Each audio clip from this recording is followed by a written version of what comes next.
Buenos dias, Poderistas. I'm Eva Longoria. I'm one of the co-founders of Poderistas.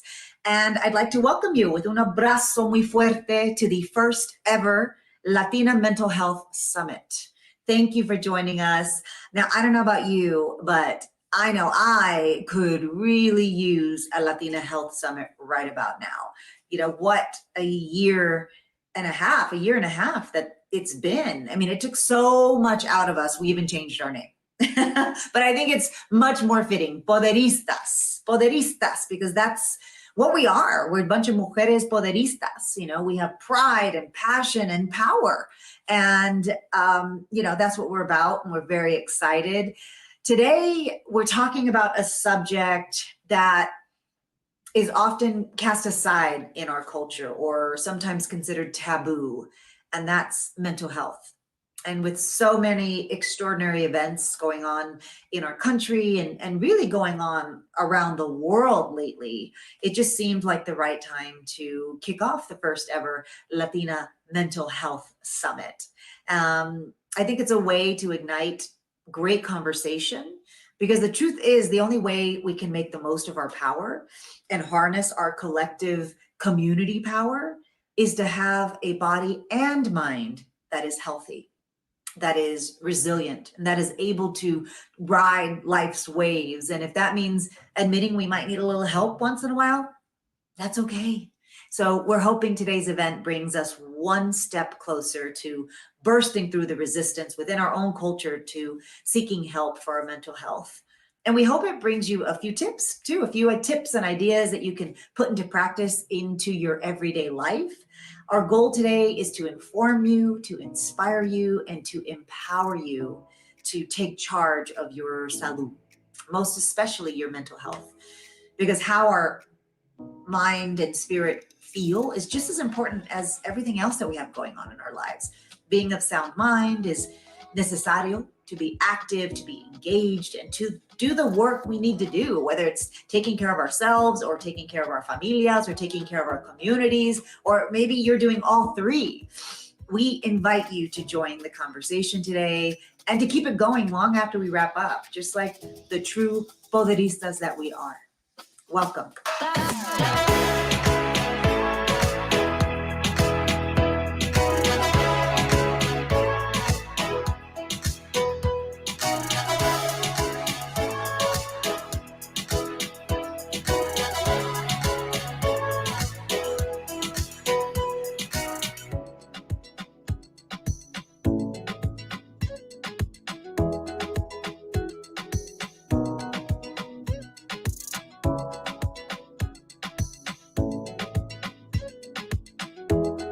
Hola Poderistas, my name is Dr. Veroshka Williams, and I'm here to guide you through a quick, brief, but deep guided meditation so that you can relieve your stress and tap into your inner state of peace and calmness.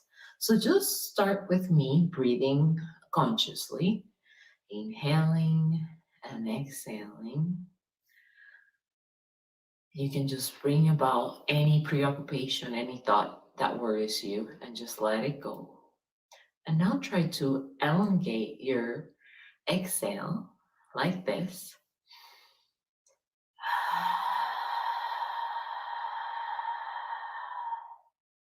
And do 2 or 3 of those, inhaling and exhaling. And now I'm going to count to 3, and by the count of 3, you're going to close your eyes and just enjoy. 1, 2, and 3. While closing your eyes, just let your breath guide you through the natural rhythm of breathing. Respira, just like you feel like to. And now monitor your body to see if there's any place where you're holding on to stiffness, or you're uncomfortable, or you feel tension. And just focus your exhaling there. so you can let go. And just forget about posture and just curve your spine and make yourself feel comfortable where you are.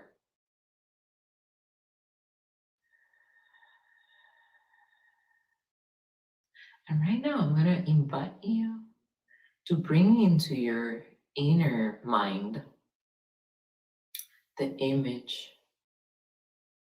of the most special place to you where you connect with peace and tranquility. La paz y la tranquilidad. And just allow your inner mind to bring that image or the sensation surrounding that space. And just enjoy it there. And while you're there, you're even more allowing yourself to just connect with the present moment, the present opportunity to just be. And by being, you're calm.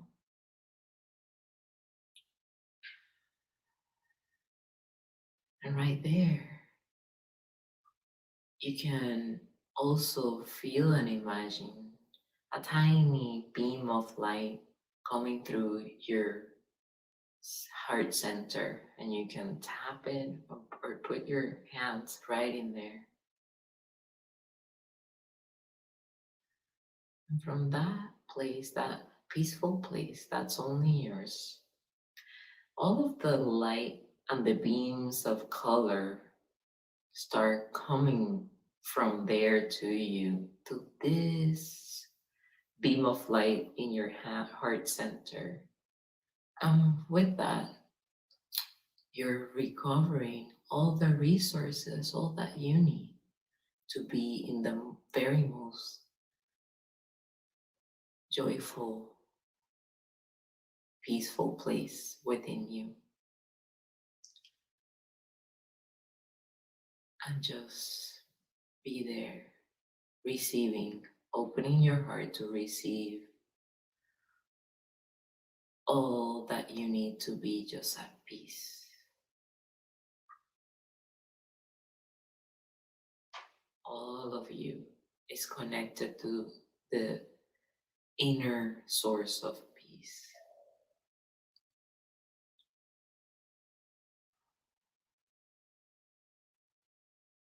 And that's how you feel like liviana, recovered, centered, and poderosa. And you can stay here as long as you want. Or you could also open your eyes right here and enjoy this state of inner peace, where you can go back there whenever you want, whenever you need. Because that's your poderista space of inner peace. Many blessings, and have a very joyful life and moment.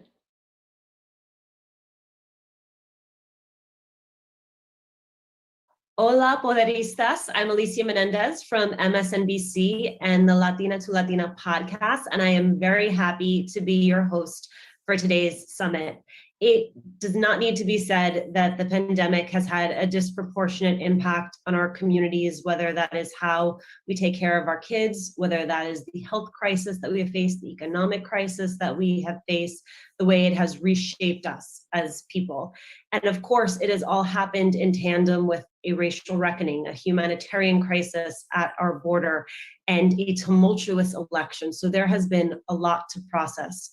What we wanted to do was to create the space for all of us to talk about how all of that has impacted our mental health. We've brought together a group of incredible mental health professionals and poderistas like yourself who are going to share their real lived experiences of grappling with these challenges. So let's bring them all in. Julissa Natseli Arce Raya, Heda Cleveland, Raquel Carrasquillo, and Natalie Herrador. Thank you, ladies, for being here with us. We're going to have a robust conversation. I know a few of you are meeting for the same time. I'm happy we get to spend this time together today. And Raquel, I'm going to start with you because you are living through this, as all of us are living through this, but you are also providing services for clients. And so I wonder, as you have been sitting down talking with other Latinas during this pandemic, what is it that you have been hearing? What is the through line from the people you serve? I want to say thank you for inviting me to this. I'm really excited to be here. And so I think that when you ask that question, I'm thinking of some of the main issues that come to mind, and I would say that financial strain is probably at the top of the list. So clients that are sharing with me, whether it's that now they're in a one-income household when they used to have two, because they lost their job during the pandemic, or they've had to, cut their hours. I have a lot of mothers that currently don't have childcare, so they're just not able to work the full 8 or 9 hour day that they used to work. And so that, combined with clients of mine that have just completely lost their jobs, I think that that's probably at the top of the list for what I'm hearing. And then just, the multiple issues that it's creating within households. I think that the next thing that comes to mind, and it's honestly been a theme in the last 2-3 weeks with clients, is this fear of returning to normalcy. And I'm going to say normalcy in quotations, because I think it's really hard to believe that, we're just going to go back to pre-pandemic life. And my clients certainly don't feel that way. So this idea that they're getting emails that they're going to go back to the office, and now you have to, get back on the train and just travel and be comfortable with that. When I think we have to think about the messaging that's been going on for a year and a half of stay home, being home equals being safe, being home equals being alive, or small gatherings. And so that's been messaging that's been going on.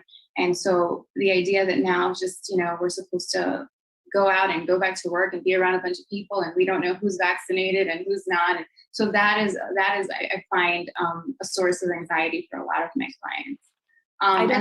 I've had that anxiety myself. And then as I've begun to re-enter the world, had it where I'm like, are we shaking hands? Are we kissing? Are we hugging? And are my boundaries your boundaries? So what have you been telling clients when they bring you those anxieties? Yeah, so I talked a little bit about, especially something like if you have to go back to work and you need your job, right? Like it's not like, can I skip out on this birthday party? It's, I need to go to work. So a lot of it is structure. And I think that people had a routine and structure that sort of helped keep them safe and feeling safe and creating certainty for them and routine pre-pandemic. And so now we've created a new routine, and that's being home and doing this. And so now it's like creating that new routine again, and whatever that feels like or looks like. So for some clients of mine, it's like, well, I feel safe walking, this way to work. And maybe, I'll try it on a weekend before I actually have to officially start going to work and see what that feels like. And maybe I'll, do a 30-minute gym session afterward and see what that feels like. So the idea is almost like recreating that structure. I think that I've seen this with children, that children have suffered a lot because they've lost all that structure. And, it's really important for them. But I think that equally for adults, we need routine, we need structure. And so I find that creates a lot of that safety, of recreating that safety and sort of reducing the anxiety by doing that. I think it's the same thing with social gatherings and outings. I've had clients of mine that are like, I think I have social anxiety. Do you think I have social anxiety? I don't want to be around people. I'm scared. I'm not saying that everyone has social anxiety now, but there, of course, again, the messaging has been don't congregate with 25 of your family members at a barbecue. And so suddenly that it feels weird, like it's odd. And like you said, should I hug my tia? Should I not? Is it, is my tia vaccinated is a whole other issue. So, right, like there's just a lot of this returning back to normal. And I'm finding a lot of anxiety around that for my clients. And then I think the last piece is just clients of mine that already had psychiatric history. So they had some sort of mild to moderate anxiety, depression, and then how much that's been heightened during the pandemic. And so just working with those clients on reducing that and realizing that, you do have the vaccine, and looking at the facts and looking at, is your anxiety based in something rational? What is it based in? So that's been, I think those would be the biggest concerns that I've seen. Yeah, Natalie, I wonder how the last part of what Raquel said there resonates with you. A lot, actually. I was taking notes on what you were saying. I hope that's okay. It's not like a little too dorky or anything.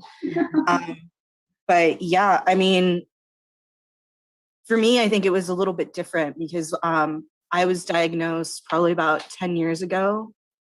And the way I was diagnosed was actually me ending up getting pulled into UCLA, getting strapped to a bed, and then being taken to a mental hospital. And then from there, beginning the process of determining, what's wrong with you. So it was a very long process to get to the PT or post-traumatic stress disorder diagnosis, and then to finally get onto a good routine. And then once, you get into a good routine and you're finally starting to kind of get to a normal spot, the world kind of throws a wrench and makes everything go kind of crazy. So it's like all of the work that I've just done the last 4.5 years went to crap. It was like you went from worrying about your anxiety about being around people and like trying to get yourself out of the house and learning to be comfortable around individuals to all of a sudden everyone going, stay away from everyone. And there's this part of you that really thinks like, I knew it, and this is why I stayed away from you people all that time. You guys could call it irrational fear back then, but my irrational fear is keeping me safe now, so no. But it was very challenging. And then once you got into the pandemic, I was very lucky to have kept my job. I'm a controller for a law firm, which pretty much is a fancy word for something between a manager and a bookkeeper that works with the CPA. But I was very lucky to keep that and to have really good insurance and for them to allow me the freedom to stay on. And I really noticed that the pandemic for me was a way to do everything that I couldn't do before. So it allowed me to create a healthier balance of work life and the things that I was afraid of, like being around other people or going someplace to work out in public because I was afraid that I was going to hear something that wasn't really there, kind of evaporated. And it actually became a lot easier, I think, for me to live in our society. And I definitely hit home when you were talking about the fear of going back to normal, because that is a fear. To go from the ability to take care of yourself and prioritize your health and your needs to keep you in that moment and in the present, to then have to decide, is it staying in the present or is it making someone else comfortable by going back into someplace for someone else's well-being, when their well-being might be something as simple as just not knowing how to use a computer and wanting someone to be by their side. So there's definitely a lot of stress and pressure with trying to figure out and acclimate between returning to the pre-pandemic normal, when the reality is that doesn't work for us. It doesn't work for the majority of Latinos. The majority of us are working ourselves to the bones, our family, just to get by. And for what? Raquel, part of what I hear, and part of what I think is important to underscore here, is that in as much as this is about what we can do for ourselves, that's just a piece of the puzzle. Like the real change is going to have to come from institutions and from employers that figure out what the actual lessons of the last year were and work to make sure that people like Natalie feel safe and well and welcomed coming back into the workforce. So just quickly, I wonder what is sort of your top line for employers when they think about welcoming people back? Yeah, no, that's a really good question. I've talked recently to someone who just got an email. I mean, we just saw each other this weekend. She's like, yeah, a couple weeks. And I said, a couple weeks? Okay, so June something. And she's like, June 1st. We got to go back June 1st. And I was like, and I got anxious from hearing her say June 1st. And I was like, okay, so you're back in the office, and what does that look like? And she said, well, I've gone to the office a couple times, and I've gotten a chance to see how they've changed around the desks, and they've moved, so there's not as many people in a large space. The desks have large spaces between them. People are not congregating. Let's say they're not having lunch in like a, shared space. And then there's, I don't know, she didn't share anything about necessarily vaccinations and who's vaccinated or knowing or not. But I think that it is really important to have that kind of awareness when you're walking back into your office and knowing, what is that space going to look like? And am I able to emotionally manage that? Because I think that the reality, and as you're bringing this up, it's making me think of people having a panic attack at work, right? In the middle of work, because you didn't anticipate the reaction of being around this many people. And it's a very real thing. So I think it's about, emailing employers, asking about what the setup is going to look like. Natalie, I know that for many of my clients, they're not necessarily comfortable sharing with the employer that they have, they suffer from anxiety, but some of them do. And some of them do share, their psychiatric history with their employer if they feel comfortable with it. And I also, I wonder if that's something that it would be helpful, to maybe say I have a certain condition, or, I have anxiety about blah, blah, blah, maybe not disclosing the condition, but I have anxiety about, the idea of being in an office with 15 to 20 people. That's what it used to be like. What is it like? What is it going to be like now? And, even I think finding if for certain people, there may need to be special arrangements. I know that I was recently working at a medical clinic, and there were certain people who never had offices before, who asked specifically to be placed in offices because they needed that. They needed a window. They needed that space, and it felt, comfortable for them, and they were able to complete their job effectively. So, I think it's a little bit of that. I also want to bring in Hela here because Natalie, I'm grateful to you. I think we all are for sharing that, because it just drives home how real and how immediate all of this is. And I also want you to know that you're not alone in processing a lot of this. And Hela, I'm sure a lot of this sounds familiar for you. Yeah, definitely. Natalie, thank you for sharing your story. It's really impactful. For me, I, very similar to you, was actually diagnosed with PTSD and postpartum anxiety prior to COVID-19 and quarantine happening. It was in 2017 after I had my first child, and I became a mother for the first time, that a lot of my anxiety and, I guess, undealt trauma came up in the form of anxiety from childhood. One of the reasons, probably main reason, is that my mom passed away when I was 8 years old. So becoming a mother without a mother just unraveled this anxiety.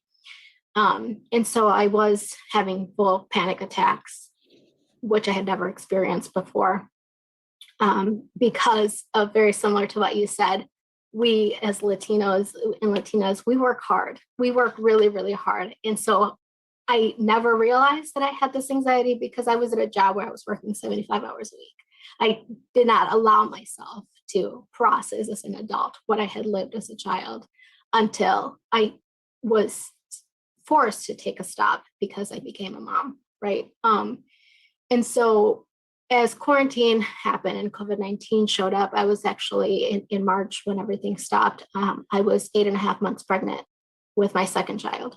And so knowing that I had dealt with something that I didn't really want to deal with again, and I was still in the process of dealing, I mean, I'm still currently dealing with it now, but with the panic attacks and everything, and having to be in quarantine, not knowing what COVID-19 was going to be like, what labor and delivery was going to be like, what I was going to do with my first child while I went to the hospital, because we can't just leave our kids with anybody right now, right? We don't know who's being safe, who's not being safe, who's now vaccinated, but obviously that was a year ago now. And so there was just a lot of anxiety of what was going to happen whenever this child decided to come, right? That's another thing that we can't plan when we're going to have our kids when you go into labor. So there was just a lot of uncertainties that were coming up. And so, of course, my anxiety was coming back up again, right?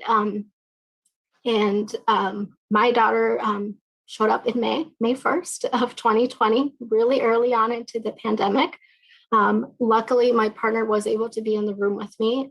We weren't sure if that was going to be the case because we didn't know what the policies were going to be. And honestly, I was just mentally prepared, I will put in quotes, to go into labor alone. I didn't know what that was going to be like. Obviously, the nurses and midwives are wonderful humans, but even giving birth during COVID-19 was also a very different experience. If I were to see my nurse walking down the street or my midwife, I would not be able to point her out because they were all full on masks, like everything super protected, which of course made me feel comfortable, but just a whole different experience, right? And so that was something that I was having to deal with. Not knowing that 3 weeks after my daughter was born here in Minneapolis, Minnesota, the murder of George Floyd would happen, and protests from Black Lives Matters were happening for days, and our city was in a very scary place. Not so much the Black Lives Matters protests, because a lot of that was actually really peaceful. What ended up happening here in the cities is that a lot of white supremacists came into the cities and were pretending to be part of Black Lives Matters, and they were the ones that were setting the city on fire, if you might have seen on the news. In my neighborhood and around my city, there were a lot of notes that were left in people's yards of people who had Black Lives Matter signs in the yards, saying that I will burn your house down no matter who's in your house. I, of course, support Black Lives Matters, and so I have yard signs, and I have had at that point a 3-year-old child and a 3-week-old baby girl. So a lot of sleepless nights that came up from those weeks and days. I'm sorry, I'm getting a little emotional about it. So because of all that was happening, I decided to speak with my therapist and my midwife and started to take some anxiety medication, which I was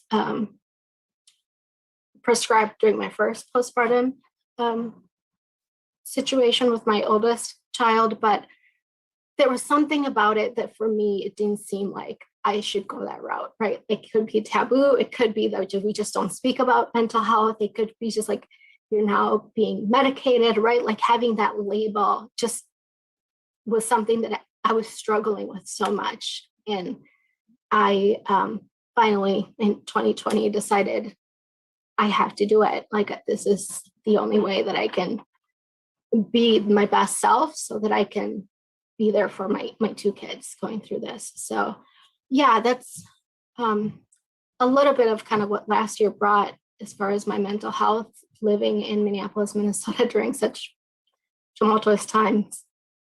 Ava, thank you so much for sharing that. You know, I think sometimes we talk a lot about mental health and stigma, and we talk about it in the context of seeking help or talk therapy. But there's this whole secondary component about medication. There's also so much pressure on moms, and that postpartum period is so delicate. That is a lot to go through in one moment. And it makes me think, Julissa, about how many people were processing multiple truths at the same time. How many people were both trying to keep themselves safe, their family safe, from a raging pandemic that was disproportionately impacting our community, people who are trying to hold on to their jobs or had to show up to their jobs, knowing that in doing that, they were potentially making themselves vulnerable to this virus. And a lot of people who were processing nationally what we were going through in a number of ways, whether it was the racial justice protests that we saw across the country, whether it was the humanitarian crisis at our border, whether it was the election. It felt like you could never quite get your grounding. And first, for you, as someone who thinks about all of this and regularly communicates about this, and I think makes yourself a resource to other members of our community to add context to all of these questions and conversations, I wonder what you were hearing from other people, how you were processing all of this yourself, in the context of the way in which these issues were interplaying with one another. Yeah. Well, first, I just want to say thank you to all of you for being so vulnerable and sharing, and Raquel for your very important expertise. So, where I'll start is to say that, you know, as someone who is an activist and a writer, a lot of my friends are also activists and are also writers, and so we kept having these conversations that it felt like it was never ending. Like we could never just take a breath, because every day there was something new. Every day there was a new headline, a new story about all the things that you mentioned. And I felt a really big pressure to stay on top of all of it and to share every single thing that was happening, because I do think that the community looks to me to share this information, right? And so there were days though when I just couldn't. I mean, when Adam Toledo was killed by police in Chicago, the 13-year-old kid, I sobbed for 2 days, and I could not. I mean, if I had tried to post anything about it, I couldn't have. Like I would start writing something and then just start crying again. And so I had to recognize that I had to take time to process it, and that, you know what, maybe I wasn't ever going to post about it because I was never going to wrap my head around it, and I was going to be able to do it in a way that was helpful, not in a way that I was just like raging and letting out like a stream of consciousness. So I did eventually was able to kind of calm down enough to share the information about Adam. But a lot of times it does feel like there's this pressure to stay on top of everything. And because there is this, you know, and you know this better than anybody else, Alicia, this devastating swiftness of the news cycle is crazy. And so many times it feels like if I don't talk about this today, tomorrow is going to be irrelevant, right? Like it just constantly feels that way. And so I've had to just really take a step back and say, who cares if I'm behind? You know, who cares if I'm 3 days behind? Who cares if people are talking about something else by the time I talk about this thing? Because otherwise it's too much to process. And for me, many of the ways in which I used to cope with things have now become part of my work. And so I feel like I've lost some of those tools. So what I mean by that is I used to journal every day. I used to journal every day for years. And that was the way in which I took care of my mental health. Well, now I'm a professional writer. I write for a living. And so writing feels like work. Like the last thing I want to do some days is open my journal and write, because I've already written 100,000, but I did write 100,000 words one time. But this next book is only 40,000 words. You know, but you know, I wrote an entire book during COVID. Like I started writing my next book in April of 2020, and now it's done. And so the last thing that I wanted to do was to write in my journal, I mean, it was exhausting to even journal, right? Like I didn't even have the energy to journal. And so I had to kind of think about other ways in which I could deal with but to take care of myself and to take care of my mental health. And so I had to develop other strategies, because the writing piece, the journal piece was not there for me. The meditating piece was not there for me because I just couldn't sit and meditate. What would happen is I would lay down or sit down and fall asleep, and so it wasn't really, I wasn't really meditating. I was just sleeping, taking naps. And so then I was like, you know what, I'm going to stop trying to meditate. I'm going to stop trying to journal, and I am going to just take a nap or go for a walk, or whatever else, because the normal things that I used to do before were just not available to me anymore. But yeah, it is a lot. It's a lot to process every day. And, I've had to learn to just shut off whenever it is that I need to do that, and not feel this pressure that I need to be on top of everything every day. Julie, that also strikes me something that Natalie said and then Hela echoed, which is just our commitment to work, whether that commitment come out of necessity, or ethos that has been, cultivated within our families, or systems that don't actually respect and value our time. I do think on the other side of this, there are going to be a variety of reckonings. I think there's going to be a reckoning around childcare. I think there's going to be a reckoning around the value of work. And I wonder from that perch, sort of what you see as the opportunity of this moment.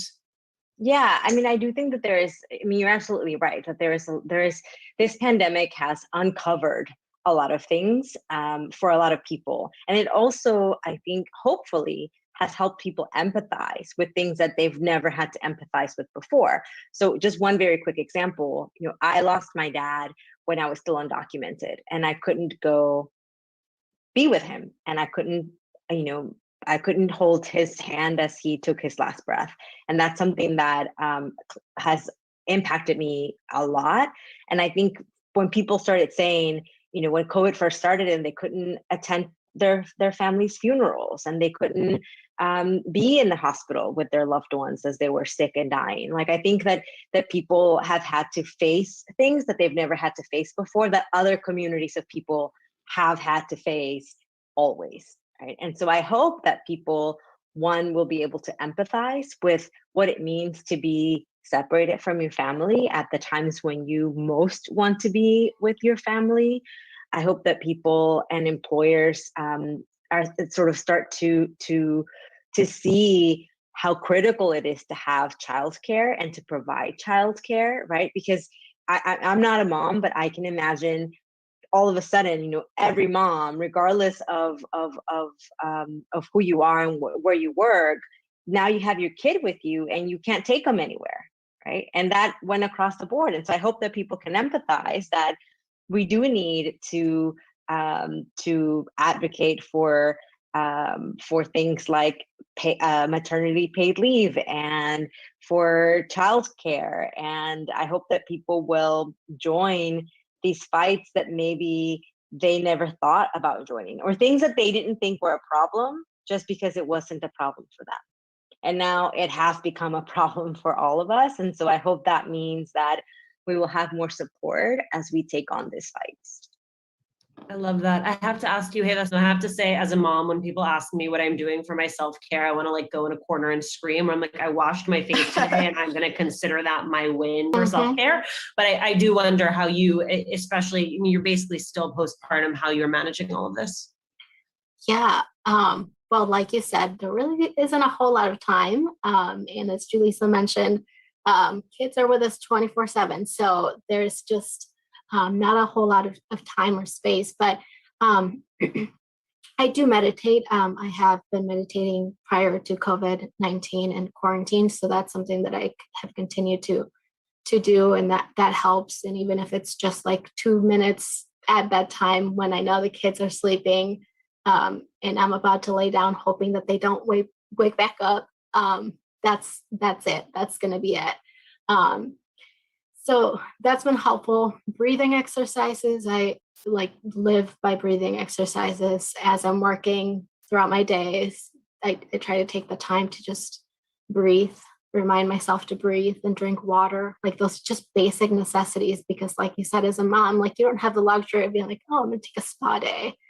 that doesn't happen, even if it wasn't COVID, right? Like that's just not the reality. So we're just going back to basics of making sure I'm drinking enough water and I'm reminding myself to breathe is what it's going to be. Listening to a good song, good music can always put you in a better mood, in a better space. And surprisingly, the other thing that's been really helpful for me, because I should also mention that my work is D&I specific. So I do work in diversity and initiatives for a university, and I'm there for my students constantly. And so obviously this year has been on a whole nother world, and it is exhausting, right? Like I'm constantly talking about, Julissa says, like your work becomes your way of coping, right? Like I am constantly having conversations about equity and justice and what's happening here in Minnesota and what happened with Dante Wright and what happened with the trial of Derek Chauvin and how our students are coping with all of this, right? So it is important for me to find these ways for me to find some sort of self-care. And surprisingly, this year I've also taken on just doing some graphic design work. Out of where, I have no idea, but I just like add something else to your plate. Totally. Yeah. I just was like, oh, this is kind of fun to do. And I find myself that as I'm doing that, I'm just relaxed. I really enjoy being creative. And I never knew that really beyond this time. So that's kind of a silver lining.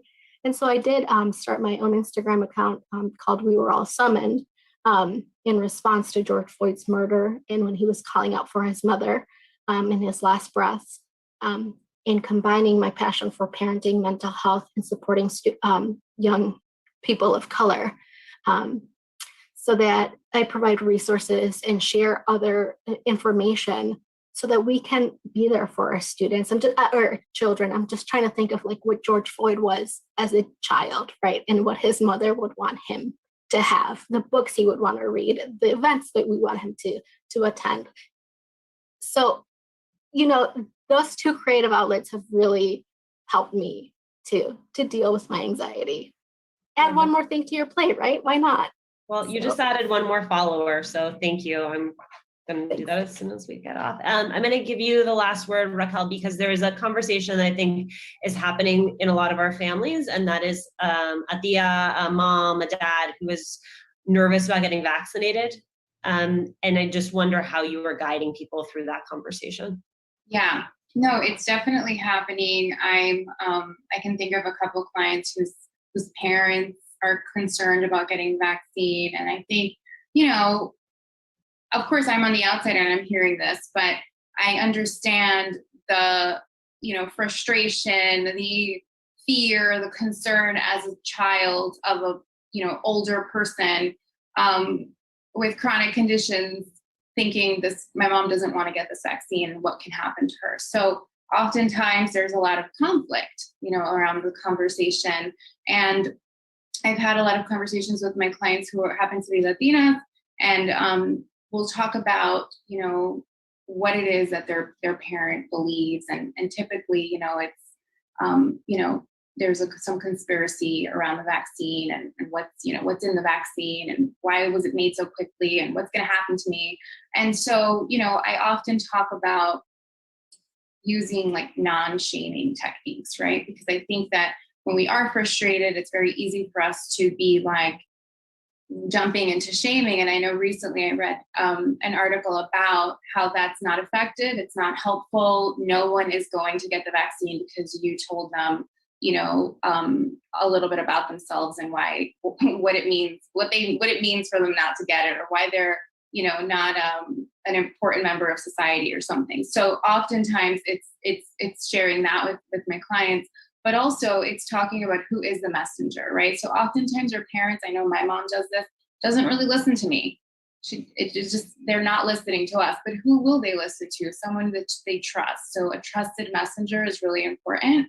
In some cases we can use someone like, if our parent is a part of, or a family member is a part of a faith-based community, maybe, talking to their local priest or someone who can educate them and have an actual conversation. And, I think the other piece is a primary care doctor. I happen to probably get one text message every 2 weeks from my mother who watches a commercial where someone's wearing a lab coat and she thinks they're a doctor for sure, and whatever they're selling is gonna, make her like super healthy, so she wants to buy some vitamins or something, right? Because this person is trusted, and because my mom believes like it's un doctor, and it's like it probably isn't, mom, but also I get it, and so the idea is our families, our older family members, and sometimes not older, just many people trust medical professionals. So if you have a good primary care doctor, why not have a conversation with them? So I think the message is, who is the messenger, and making it a trusted messenger, and not using shaming, using sort of a non-judgmental approach with our family members. Even though I know that it's hard and we are frustrated by it, but yeah, I think that it has to come from a place of kindness and understanding. I'm muted because it's bath time. Raquel, Natalie, Julissa, Hela, thank you all so much. We're going to take a quick break, and then when we come back, we're going to be talking about how some of these things are manifesting in our day-to-day lives, coping strategies. Stay with us. We'll be right back.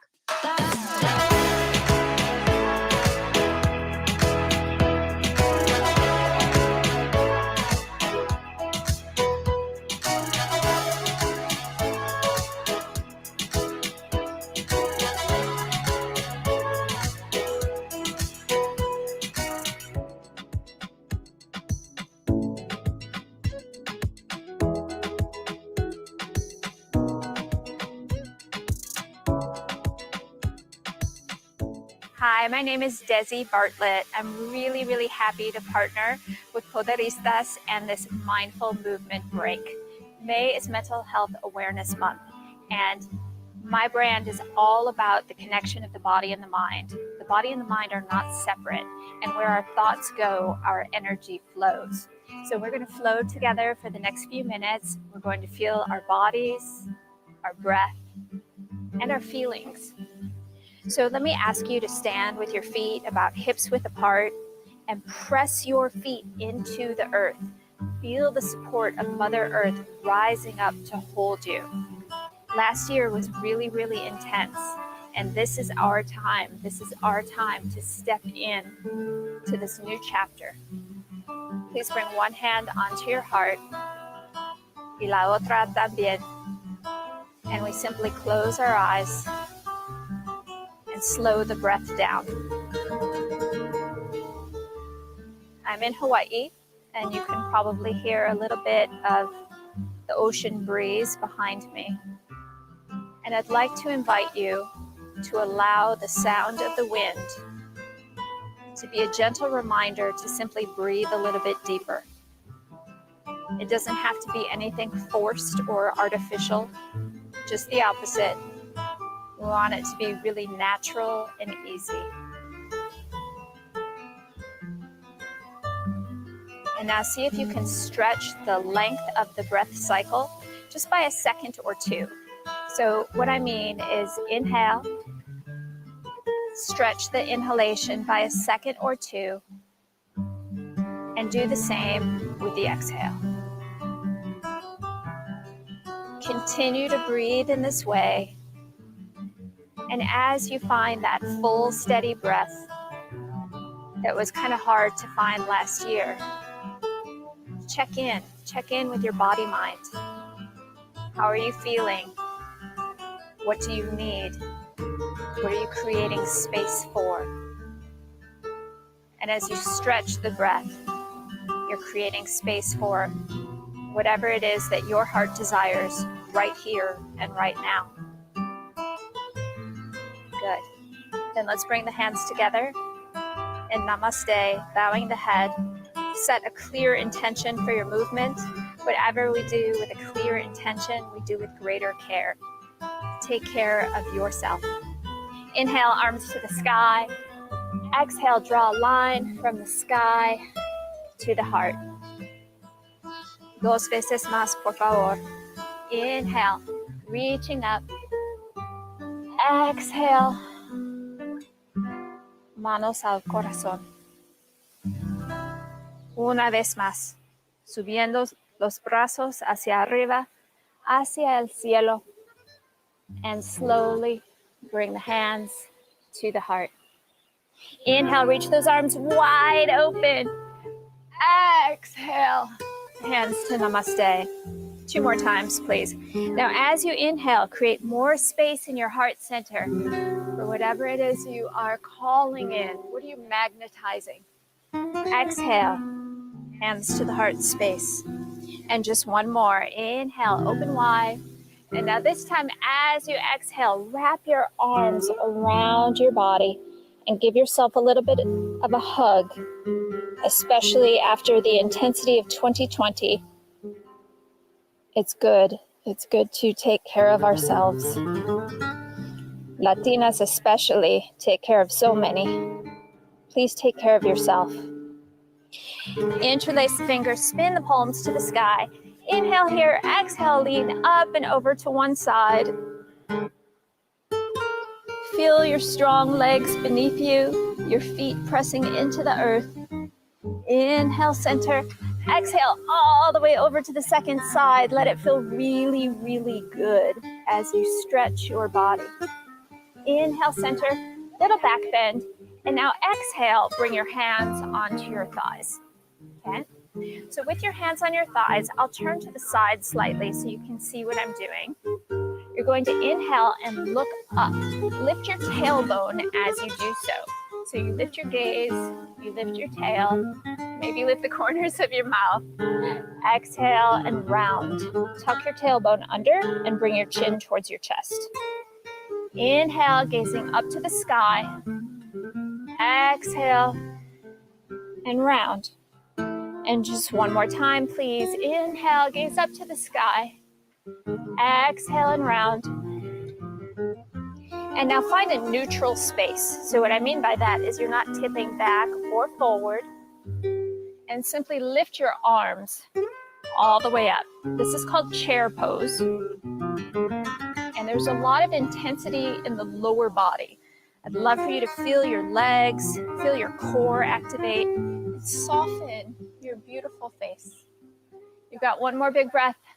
Rise to standing, hands to the heart. So now that the body is just a little bit warmer from that chair pose, step your feet nice and wide. Let all 10 toes point forward. And we're going to borrow from Tai Chi. Inhale, bend your knees, reach forward. Exhale, and it's like you're pulling a wave towards you. So I would love for you to come back to your intention. What is it that you're calling in right here, right now? What you're calling into your body, mind. Couple more. Now inhale. Now this time with sound. Let's do that a few more times. I was listening to one of the co-founders of Poderistas. Her name is Olga Segura, and she was saying, Calladita te ves más bonita, no más. I want you to make noise here. I want you to use your voice. Inhale. One more. Inhale. Bring it to you. Nice. And now bring your hands behind your lower back. You can interlace your fingers, create space in your chest. Look up and exhale. Easy forward fold. Just take your arms overhead to the extent that it feels good. And I would love for you to close your eyes. If that makes it too challenging to balance, you can simply open them easily. But in your mind's eye, begin to envision a beautiful waterfall washing down the length of your spine. And this waterfall cleanses away the stress, the tension, perhaps even the heartache of the last year. Breathe. Breathe into all of the feelings. Let it be okay to feel each one. And now bring your hands to your hips, and with a long, flat spine, come all the way up. Turn your toes out, sit down into a deep plie, and bring your forearms to your thighs. Move a little bit side to side. Feel the strength of your lower body. Feel the power of your strong foundation. remembering who you are as we come into goddess pose. So you are the goddess. Breathe a little deeper. 3 more deep breaths. 2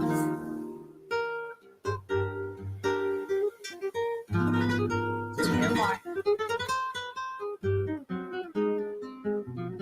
Una vez más. Stand up tall.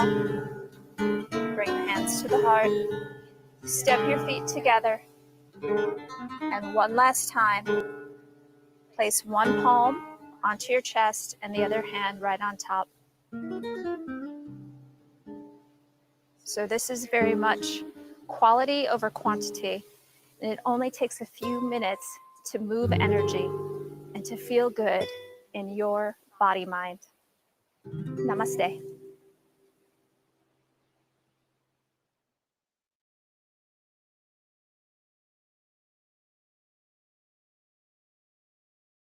Welcome back. I want to welcome in our next group of poderistas. We've got Kim Guerra, Leslie Priscilla, Josie Rosario, and of course, Hera is back with us. Josie, I want to start with you. I think one of the most stressful things about this pandemic is there's no separation between work and home. There's no time away, even from the people that we love. We have been inside together for a very long time.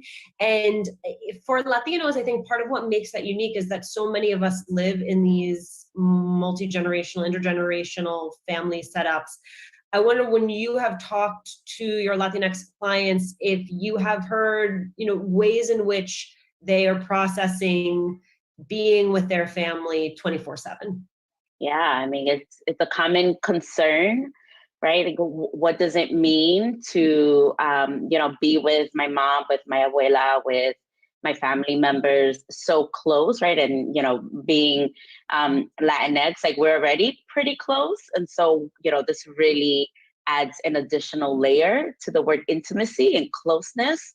And so something that was like a trend, like a thread throughout, and still is this idea of, here we are, kind of still at home, I'm working from home and still, being around my family members.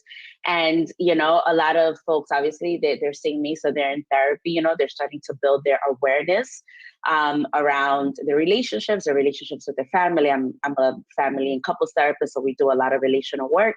And so, you have the one layer that's like, I'm with my family all the time, but then there's this additional layer around, I am, noticing some stuff that's been within that I didn't know before. I'm noticing anger, I'm noticing rage, sadness, I'm curious about certain things. And, it's just starting to bring up some feelings. And sometimes when, it's your mom and your mom is, right next to you all the time, how do you process, right, these feelings that are very much yours with a person that maybe might have injured you at some point or, caused you some sort of sadness? And so, it can be and has been very, very difficult to kind of, have that process with the person who's also kind of a part of that process, even if there's some distance. Does that make sense? It makes perfect sense. And I'm wondering, Josie, how you've walked people through that, because it's not as simple as saying, all right, put some space between you. There were periods of time where space was not an option. Absolutely. Yeah.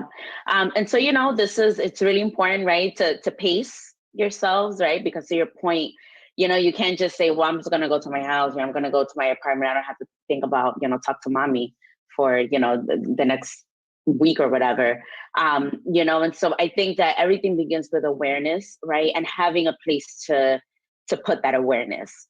Right. And so sometimes that's with me in therapy, whether, the person has a therapist or another support group of some sort. Journaling is an amazing tool, to be able to just capture the thoughts, right, without having to do anything about it.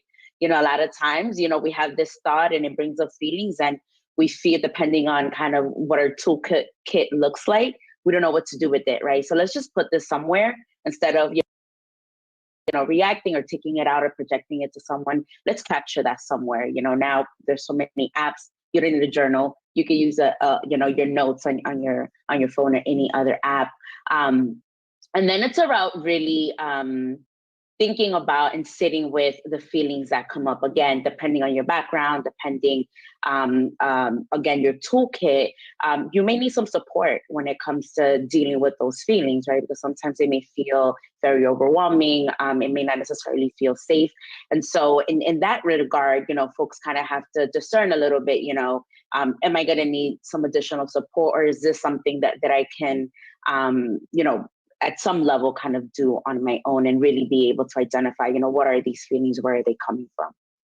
Leslie, sometimes it's about recognizing those feelings in ourselves and being able to identify them. And sometimes I would imagine that a lot of the proximity has also been seeing the pain points for people that we love, right? Seeing depression, anxiety pop up for others. What is our role in identifying that, in bringing it to the surface, in talking about it, in expressing concern without being overbearing? Yeah, I think one of the things that I have noticed in my own child, who is 9, I have 3 children, but the older one is the one that really kind of experienced the loss that happened after losing her school community last year. And so something that I really observed about her is how anxiety would manifest in her. And it wasn't necessarily something that she could say, I'm feeling anxious, I'm feeling panicky. But she would tell me, I'm having a stomach ache and I don't know why. I'm feeling really tight in my chest and I don't know why. And I'm fortunate that I have, the experience of being a parent coach, so that I can kind of not just teach her the emotional intelligence piece of the sadness and the anxiety, but also really try to help her get reconnected with her body. And it's been a process for me too, to get reconnected to my body, because I was not given that language. I was not given that vocabulary. And so I think similar to what Josie was saying, in learning how to identify those feelings and where they're coming from, not just from a place of, they're coming from my childhood, or I'm getting stimulated or activated because this happened in the past, but physically it's coming from my chest. Physically, I'm feeling this tension in my throat. So how can I bring ease? How can I bring flow back into that area? Do I need water? A lot of it goes back to basic needs. In the groups that we are holding, people are just, grateful that I'm reminding them to drink water throughout the day. And so it's really, it doesn't have to be that complicated. And at the same time, I recommend therapy for everybody. I think it's going to be valuable for everybody to kind of have that safe space to process. I even looked into it for my own daughter, right? Because she feels that safety in me. And I think that that's important. And at the same time, I think it's really helpful to have other adults around that are using that same language, using that same vocabulary, and prioritizing that physical well-being along with the mental health. The reason I am laughing is because Hela in our last segment talked about just hydrating as a very basic form of self-care. And it's true, sometimes the simplest thing is the easiest. And I also have to say, I was a 7-year-old who was on my Lanta. There you go. 7-year-old who's on my Lanta for except that I just realized there's none left in mine. So I really wish 30 years ago I would have had access to you, Leslie, because you're right, I couldn't articulate. I used to draw pictures of like what was going on in my tummy because I didn't know how to say, I'm just a really anxious kid. Yeah, it still happens. I mean, I still get, whenever I'm feeling overwhelmed or I have too much on my plate, I will get a stomach ache. And so knowing that that is related to stress has been really supportive. Yeah, Kim, I mean, it's almost trite at this point to talk about the stigma of mental health in our communities, right? Like that is out there, but I want you to unpack for me what you see as the cultural layers that allow that stigma to continue to persist. Yes, a huge part is representation, access to therapists that you don't have to translate your existence to. It's not even just the language barrier, but it's your existence, the nuance, the complexity of being in a Latina family, period. And you need cultural humility to enter in, because even if I am a Latina, my family system can be completely different than you. I can know some part of it. And a lot of us grew up with lo que pasa en la familia, se queda en la familia. You don't tell other people about our problems. So understanding that piece too, and learning one of the things that helped with my clients and their parents is talking about the benefits of healing and talking about the generational wealth that comes from healing the trauma that we've carried, and the long-term effects too that can happen when we carry the stress and trauma that has been passed down. But a huge part for me is giving that language to saying, I know this is scary, and I know you're talking to a stranger about what's going on, and finding a therapist that looks like you and that's going to invite you in versus like tell you what's wrong with you and your family is a huge piece. I just want to tell you, you got like 4 human body roles where we all just like couldn't agree strongly enough and communicate the degree to which we all felt what you were saying. Hey, were you ever able to find culturally competent care? Yeah, good question. I live in Minnesota, which is a predominantly white area. So the therapist I was able to see identifies as a white female. However, she is pretty open to others' experiences. So I was not able to find someone who shares my identities when it comes to my culture. But I do feel really comfortable with her. I was able to share some of my story as an immigrant child coming to the US. And although I don't know how much you can relate to it, I felt heard and I felt understood and seen as I was sharing a lot of my trauma that was coming from that. I do feel really comfortable with who I found. I was ready to kind of, I guess, shop around when it came to therapy, right? I did make a couple appointments wherever I could. And luckily for me, the first individual I saw is someone that I felt really comfortable with. That's awesome. I'm trying to think if I've ever had a Latina therapist, and I'm not sure I have, but I've had a Latina coach, and just the things that she sort of knew about me and was able to point out to me, like the fact that I have a right-wrong context, where I think that my way of doing things and my family's way of doing things is not just our way of doing things, but the way it is supposed to be done, was like exploded my mind, right? Like I could never conceptualize the possibility that there were multiple ways of doing things and that different families are different and different families do things. As you were talking, Josie, I was thinking, I sort of framed the question in the context of families, and I think we sort of go to like, our parents living with us and our children living with us. But I also wonder, like, how have marriages and partnerships survived during this period? I have multiple friends who are definitely walking out of this period with a divorce or with a marriage or partnership that I think they know now has to be significantly reevaluated. Yeah. Listen, 2020 is either your relationship made it or not. I think there's like some statistic out there around that. And so I think it goes back to what I was talking about, like there's this laser focus on you and the thing that's in front of you. If you're living with someone, you don't have work to distract you, right? You don't have the commute to distract them. I mean, you're still working from home, right? But it's very different when you are physically in a different space, right? So there aren't distractions. And I think couples typically tend to wait 6 years of being in trouble before they actually seek out help, right? So that existed pre-COVID. I know it's a wild statistic, but it's very true. That existed before COVID. Imagine now, like that's it. You can't just like put it off or wait because things are going to get better, because we just didn't have a lot of information about what our lives were going to be like, what normal was going to be like. We just didn't know. And so I think that the other context that really played a role was the election year, right? And that it wasn't just an election, right? It wasn't just about, like, who are you voting for? These are much bigger, subjects that were really on the line here. And so again, if you are in partnership with someone, whose value system is very different than yours, fundamentally, or married to someone, it kind of makes you pause. And again, you can't just go for a walk or go on vacation or stay at work later. You literally have to deal with the problems that you're having. And so, yes, there have been, I think across the board and definitely in my practice, relationships that have, ended or been dissolved, marriages that are headed or have headed to divorce. And I think that's just what the pandemic has done, what COVID has done. It really has highlighted the things that maybe we didn't want to or couldn't really see, within us and kind of in our relationships.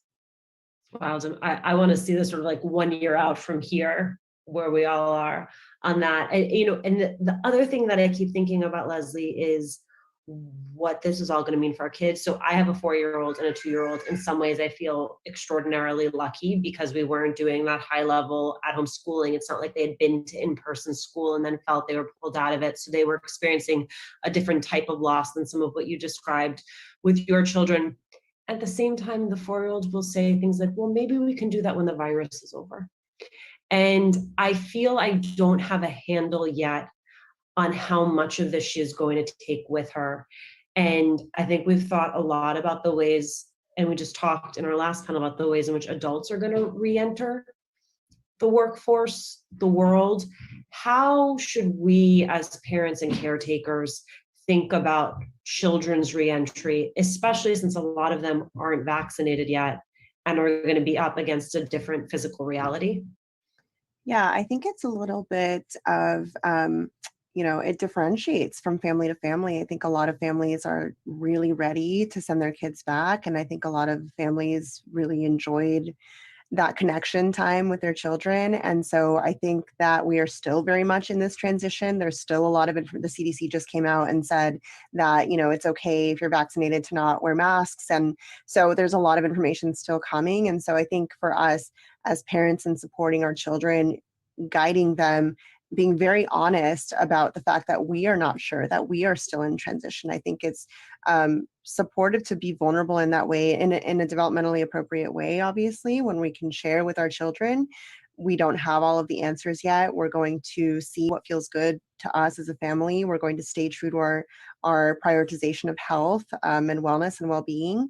And I think as long as we have that open communication with them and we have this honesty about, our processing, again, it depends on your child's age. Obviously, you don't want to scare a 3-year-old. But I think a lot of it just has to do with that strengthened connection between us and our child being able to come to us with some of those fears that they may be having, and us being able to be very transparent about us not having that answer, but being, obviously willing to have those conversations with them. Right, because the other thing I've been thinking a lot, so I'll go back to Mother's Day. My 4-year-old did one of those cute, like, my mommy's eyes are green, she loves this. And one of the prompts was, my mom is always forgetting. And what she wrote is, everything I ask of her, she is always working. And like, I was in a good place, so I was able to laugh it off. But I was also like, you don't know, like, I have waited on you hand and foot this year. We have not had a minute apart. Yes, mommy was always working inside the house, but in some ways I felt like I was more available to her than ever before. And my feeling has almost been, what's it going to be like for her when all of a sudden I am not there 9 to 5, given that has become her new reality and her new expectation. And I wonder if you have any counsel about how we sort of set the standard for that, set the standard that things are going to change in some way, even if we're not sure what that is. Yeah, I think that as long as we are providing some level of empathy for their experience, right? So in that situation with your daughter, you're not going to negate that that's her experience. You're not going to negate that that's what she is feeling about the situation. It's very easy for us, especially those of us who grew up very much gaslighted, and I think a lot of us did, to say that's not the truth about it. I have been with you every day, but I think that there's validity to their experience, even though we are not seeing it that same way. And so I think validating that experience for them continuously and saying, I hear you, I see that it's still challenging for you. It's going to continue possibly to be challenging, but I trust and I surrender to the fact that we are strong enough as a family to move through this in a gentle way. And so there's different things that people can do. In the courses that I teach, I talk about empathy books and really like having this visual representation of what's happening depending on the child's age. So just having that connection point.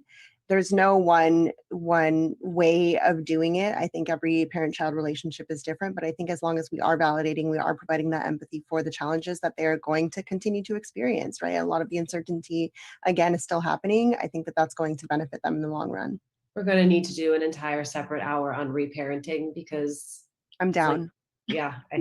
Hada's in too, so we got at least 3 of us. Kim, we talk a lot about self-care. We talked about it in the last panel, but there's a difference between self-care and self-love. What do you see as the distinction? Self-care and self-love are important, but they are different. Self-care, like, yes, drink water, take care of yourself, go on a walk.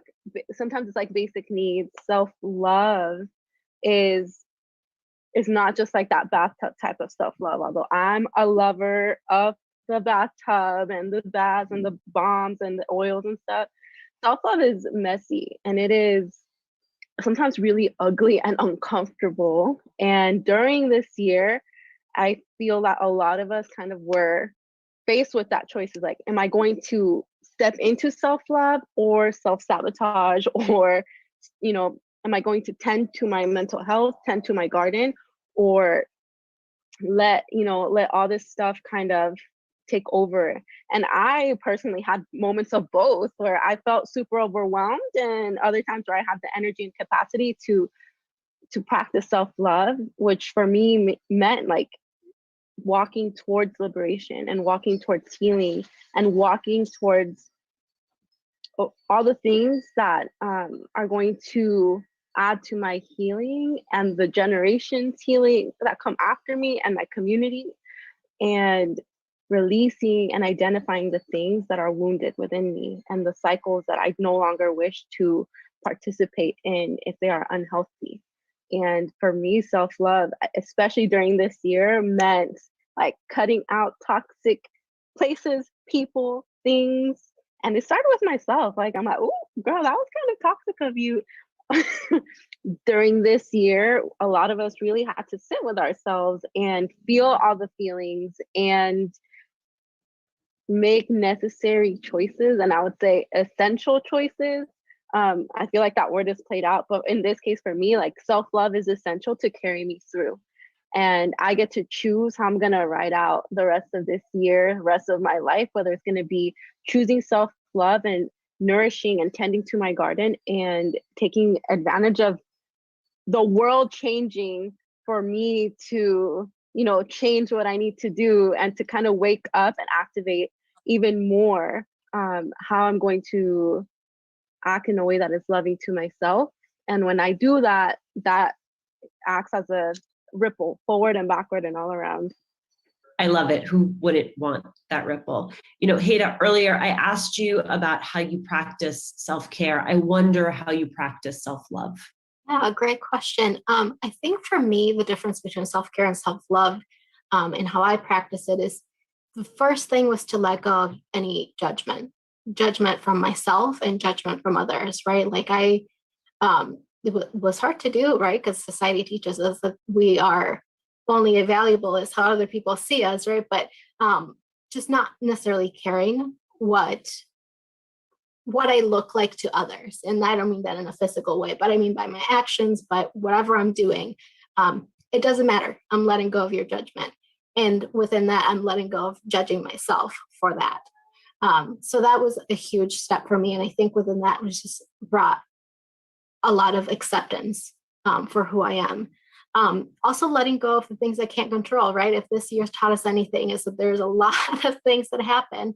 And if I can't control it, why stress over it, right? Like, that is causing me more pain and more anxiety. And if I'm going to continue to love myself and be a better mom and a better human and a better employee and whatever I want to be, I need to just let go and be okay with that, right? And I mean, the last thing I would say is it doesn't seem like it is about me, but just learning to be mindful with my children. Even though I grew up without my mother, as I shared in the previous panel, I hear myself say a lot of the things that she did when she was parenting me, right? So, without knowing, a lot of the reactions of how Latin moms, right, like, get down, bájate de ahí, like, constantly yelling at your kids, not necessarily yelling, right, but like, why am I saying these things? Like, if my kid wants to jump on the couch for a little bit, let him jump on the couch, and why should I just not join a little bit, right? That's love, and that's being mindful with my kid and making memories. And as long as everyone's safe and everyone's clean and hygiene is a priority, let's just have fun together, right? That's creating those memories with my kids has been huge for me, and we're together 24/7 right now. So it's those kind of 3 points have created that self-love for me. I love and appreciate your clarity. Let's give a big round of applause to Kim, Heda, Josie, and Leslie. Now, before we go and get back to our day-to-day, we have one final segment that you'll want to be sure to stick around for.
Hola Poderistas, this is Marcela Arrieta, and I am honored and privileged to share this space with you today.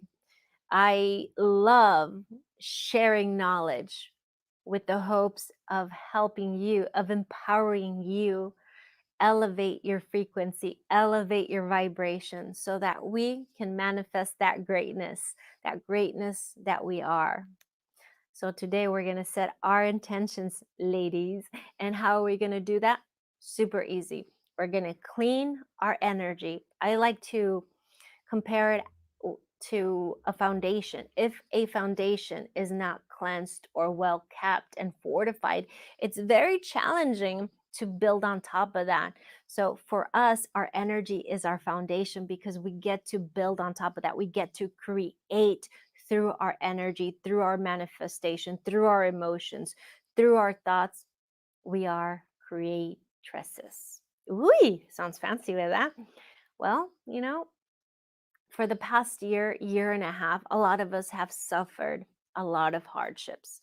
We've lost so many loved ones. Businesses have closed and people out of a job.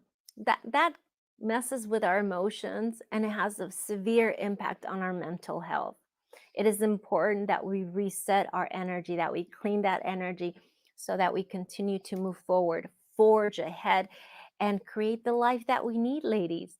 So let's begin. I invite you to just close your eyes. If you're driving, please do not follow through with this practice. You can pull over or listen to it later on replay. But for the rest of you, kindly sit up. Just sit down. We want to allow every part of our body, of our energy, to just be fluid. All right, mis amigas, mis poderistas. Let's visualize in front of us a bright white board. It's empty. There's nothing on it. So I invite you to either visualize, to draw, or to write what all your needs are. Those needs can be a new job. It could be money. It could be a new relationship, a new home. Maybe that business that you've always wanted to launch. Whatever you need, no matter how big it is, put it on that whiteboard. We're talking we're communicating and we're instructing the universe through our whiteboard. Ask and you shall receive, poderistas. Beautiful. Now we put that whiteboard to the side. And now we visualize a beautiful, bright fire in front of us. Now we're going to cleanse our foundation. Muy importante. We're going to mentally or verbally say all the energy of fear, worry, anxiety, of lack of self-worth, any energies of self-sabotage, any energies of thinking that I don't have enough money to meet my needs, any energy of anger, frustration, or resentment, I dump them into the fire now. We're releasing this energy, poderistas. We do not need these energies anymore. They are holding us back. But we do have free will. So I invite you to truly let go. The fire is saying, dame, mija, dámelo, mijita. I'm taking all of that negative energy, all of that energy that is holding you back. Dámelo, mija, dámelo. And what are we going to do? Oh, yes, here you are, fire. Take it all, because I don't need any fear. I don't need any worry. I don't need any anxiety. I don't need any feelings that make me feel that I am not worthy, that I don't have enough money to meet my needs. That energy of anger, resentment. I don't need that in my life. It only makes us bitter. We don't need it. Pa fuera. Muy bien.